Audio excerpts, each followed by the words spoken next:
Hi, I'm Weston. I love talking about the Astros, and I'm here to talk about Game 60 of the regular season, where the Astros win 9-4 over the Miami Marlins in a bit of a strange game. You're late. What? I said you're late. The game ended at 6. It's like 10 o'clock. Okay, and you're a fake alter ego that I only bring out for skits. What's your point? Anyway, the actual game. The Astros today reminded us just how very talented and weird we are. We won a game 9-4 and had a 5-0 lead at one point in this game, and so you'd think that's a stress-free game. No, you actually got very stressed during this game. I haven't actually done a play-by-play or like score-by-score recap of an Astros game in a while. It's usually just thoughts, but this one kind of requires it because that goes along well with the story, which is the Astros take an early lead. First inning, Jose Altuve leadoff double. He loves to attack the first pitch, shocker there, and then a wild pitch moves him over to third. Michael Brantley grounds out, and we score a run without actually getting a base hit with a runner in scoring position. But I'm going to be honest, I'm not going to complain because at least we scored the run, and the Astros take their first lead of the series. Come again? Those first two games did not treat us well. In the fourth inning, the Astros would put up a 4 spot and make it a 5-0 game. Jeremy Pena, a 2-run home run, his 9th of the year. That would put the Astros up 3-0. And then just a bit of small ball. Jose Siri's walks, Jose Altuve singles, Michael Brantley goes into a force play, but we still score a run out of it to make it a 4-0 ball game. Bregman singles, and then Yordan Alvarez hits a single to make it a 5-0 Astros lead. And at that point, you go, all right, I think we're okay. I think we're safe.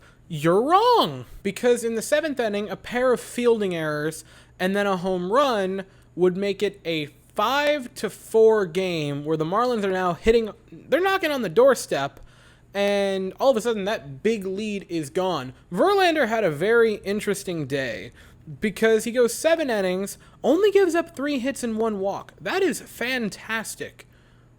4 runs, all of them unearned, with 5 strikeouts. That's very, very weird. That is one of the weirdest, stat lines I've ever seen. And I've talked about quite a few games here. And that one is just strange. Honestly, since there were a pair of awful fielding errors, I'm not going to be critical of Verlander. I thought he pitched really well. I am a little fearful of the fact that he seemingly recently had some trouble once he gets to around the 85 to 90 pitch mark in the 7th inning of a ball game. That's a little worrisome because this happened tonight and the Oakland series, or the Oakland game. We're going to wait till it happens again before we press the panic button.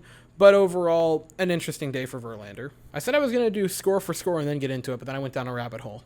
Happens to the best of us. Anyway, back to the offensive side of the ball for the Astros today. The 8th inning is where the Astros would get another 4 spot and just seal the deal. Jeremy Pena would get hit by a pitch. That's not ideal. Jason Castro would hit a single. Positive. Jose Siri, a bunt pop out, which is just weird. But then Jose Altuve, 3-run shot, a blast by Altuve, and the Astros are up at that point 8-4. Michael Brantley would draw a walk, and Alex Bregman would hit in a double to then set up a sac fly for Yordan Alvarez, where the Astros would take their 9-4 lead, and that would stick for the rest of the game. And the Astros had something special this afternoon, which is we scored 9 runs, and we still were terrible with runners in scoring position. 3 for 14 is still bad. The home runs kind of cover up for that, but let's not cover the lead. We still weren't good with runners in scoring position. I don't know. We won the game. We won the game. That's all that matters. We won the game. Say it with me, everyone. We won the game. Deep breaths. We're okay. On the offensive side of the ball, while we're at it, before we get into the last little bit of pitching, Jose Altuve was fantastic today. A 3-hit day, including the home run, pair run scored. Michael Brantley was fantastic. He had a walk and a base hit. Alex Bregman had a multi-hit game, which is a positive. Again, hopefully the Bregman slander will cease soon. Hopefully he begins to break out. I think he's close. I really do. Maybe it's biased. Maybe it isn't. Yordan Alvarez had a 3-hit game.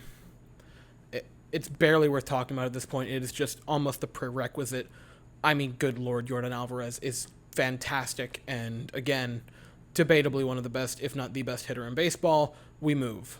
Jeremy Pena would also have a multi-hit game, including the home run, and Yuli Gurriel had a nice double. I think Yuli's also starting to come out of it. I already discussed Verlander's day more or less. Hector Neris came in the 8th inning and was fine, got a strikeout, didn't allow any base runners, and Ryan Presley came in the 9th.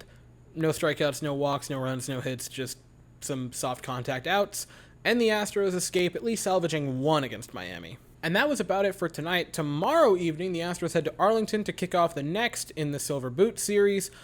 The Texas Rangers are going to send Taylor Hearn to the mound, and the Astros are going to send Christian Javier, the coffee man himself, to the mound. That game is at 8:05 Eastern, 7:05 Central, and I'll be here afterwards to talk about it. But that is all I have to say for the evening, so thank you all so very much for watching. I hope you all have an absolutely fantastic day, and as always, go Stros.